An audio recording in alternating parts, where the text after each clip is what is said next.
welcome to Life Gemz. Tonight we have episode 4 of Life Gemz. My name is Keisha Christian, if this is your first time here, and I am your holistic lifestyle coach.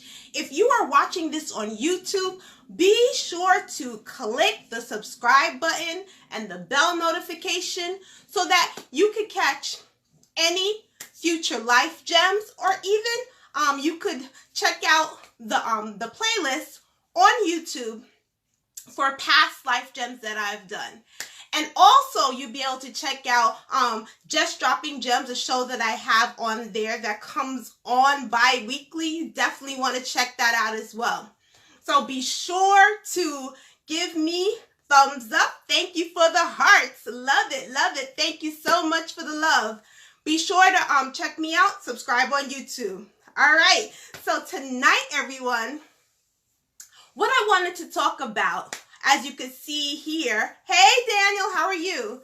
What I wanted to talk about tonight, as you could see in the description, was all about hand sanitizer. So actually how to make natural hand sanitizer. Well, actually, I'm not going to be doing a demonstration, but I'm going to be going over definitely the ingredients you would need to make your own DIY hand sanitizer. So last week on this episode of Life Gemz, one of the things that I talked about was creating a healthy, holistic place, and I actually talked about how to make your own antibacterial or multi-purpose cleaner. Well, tonight I decided to actually tell you the ingredients you would need to make your own hand sanitizer according to the CDC, and also another version, a natural hand sanitizer. Hi, Elisa, how are you? Thank you for joining the live tonight. Appreciate it. So this is what I'm going to be discussing tonight. So these are the ingredients that you would need. Now, according to the CDC, the first hand sanitizer I'm going to show you how to make, or tell you the ingredients you would need rubbing alcohol. Now, I know you can't see this too well. The light is kind of bright, but this alcohol is 70%. According to the CDC, if you're making your own hand sanitizer, you would need the rubbing alcohol has to be at least 70%. 70 to 99%.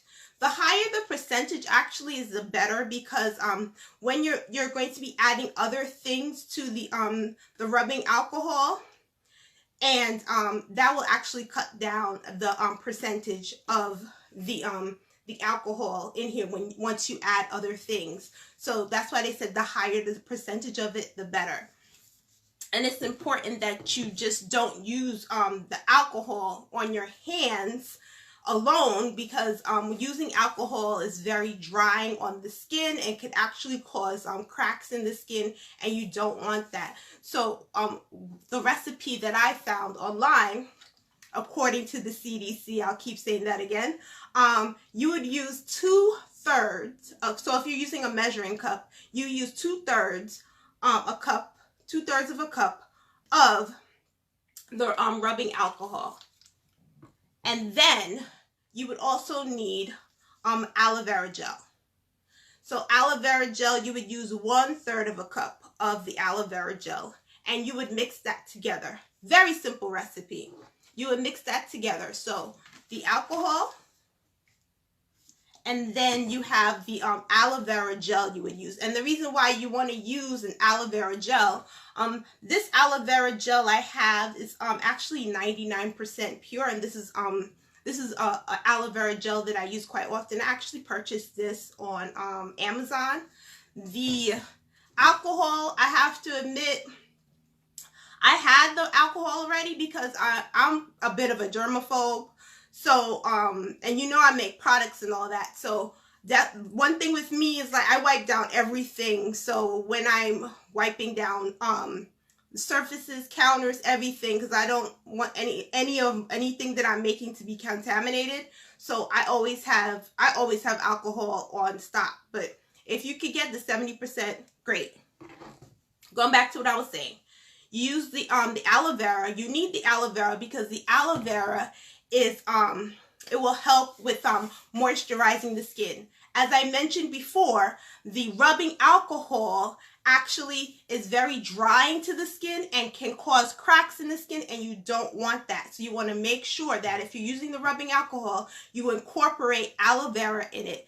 Best if you use 99%. Hey Angela, good evening. Thank you for joining the live tonight. It's best if you use the aloe vera so it helps moisturize the skin. So you have those two ingredients. Then what you would do is you would add an essential oil. So you want to use an essential oil.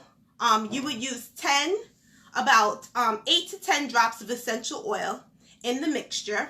And you could get like a essential oil blend. You definitely want to get a blend that has essential oils that are antibacterial. Like for example, you have oregano, which is antibacterial. Not the nicest smell, but you know, oregano smells like oregano. Oregano is antibacterial. You want to think about spices like cinnamon. So you get a cinnamon blend. You could actually get a good blend with cinnamon, lemon, and clove, rosemary. That blend together is antibacterial, so that's a good blend. Actually, I have an essential oil blend right here. Give me 1 second. Let me show you. This essential oil blend right here I have is Nature's Shield. It's from Now, and this one has it has clove in it. It has lemon in it, as I mentioned, cinnamon bark. It has eucalyptus. This has rosemary in here as well. And these are all antibacterial herbs. Or it's a essential oil blend, but I'm thinking herbs because of the ingredients that are in there. But this is a really nice essential oil blend. You want to mix all those together. So basically, you would just mix all those ingredients together. And for me, I would get, that would give you about 1 cup. So 1 cup is 8 ounces. So it's about 2 of these. So you would actually have 2 of these.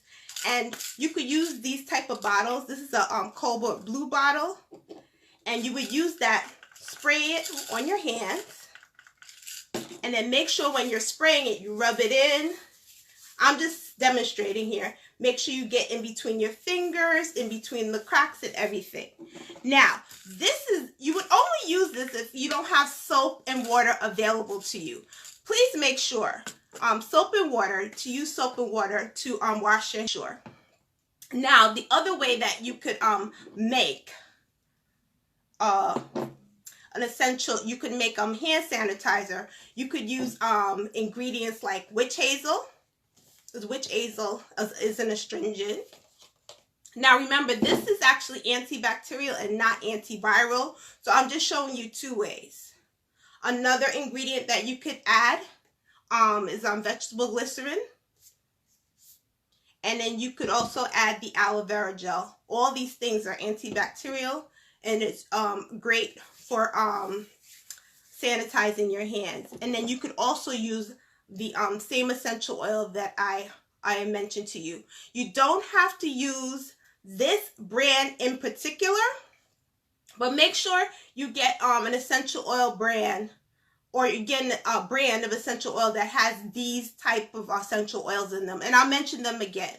So clove, lemon, cinnamon bark, eucalyptus, and rosemary. All those herbs are, I keep saying herbs, all those essential oils are antibacterial, not antiviral. So if we're talking about the coronavirus, it won't necessarily kill that. But if you're looking to have some type of hand sanitizer, natural hand sanitizer that you can make for yourself. Now, I also have, I also purchased these little jars of, I'm going to use 2 to make my essential, my natural hand sanitizer for my hands, because I will be traveling. So the reason why I use these dark bottles, the cobalt blue and the amber color, when using essential oils, I talked about this in another video. Essential oils are volatile oils, and you don't want them to evaporate, so it's best that you put it in a dark container when using them. If you notice, when you purchase your essential oil, it comes in an amber color bottle, and that's for a reason, because you don't want the essential oils to evaporate it. That's why it has to be in a dark colored bottle, so it's not exposed to light. So I just wanted to come on here tonight and actually show you and talk about how to make your own natural hand sanitizer. And in my book, I actually don't have a recipe in the book for hand sanitizer, but I actually do have chapters in both of these books about essential oils. And in my course as well, in my course, I actually do go into how to make your own natural hand sanitizer and the importance of that, and actually how doing these things will help to strengthen your immune system. This is not only great for when we're talking about the coronavirus, but also too, we have the spring allergy season coming up. So learning how to do these things naturally is great to learn. And also because right now we are in a state of panic due to what's going on in the world. And there are some things that are not available in the store that you might have available at home that you could use. I'm just here to give you ingredients so you would know how to make them. All right, then, if you have any questions and you want to learn more about Dropping Gems Academy, want to know how to purchase a book to learn more information, be sure to click the link above, or you could visit my website at KeishaChristian.com, and you could enroll at my school, Dropping Gems Academy, at droppinggemsacademy.com. All right, then. Thank you so much for listening. Have a wonderful morning, evening, night, afternoon, anytime you're watching this. Holistic health, peace, blessing, and much love to you.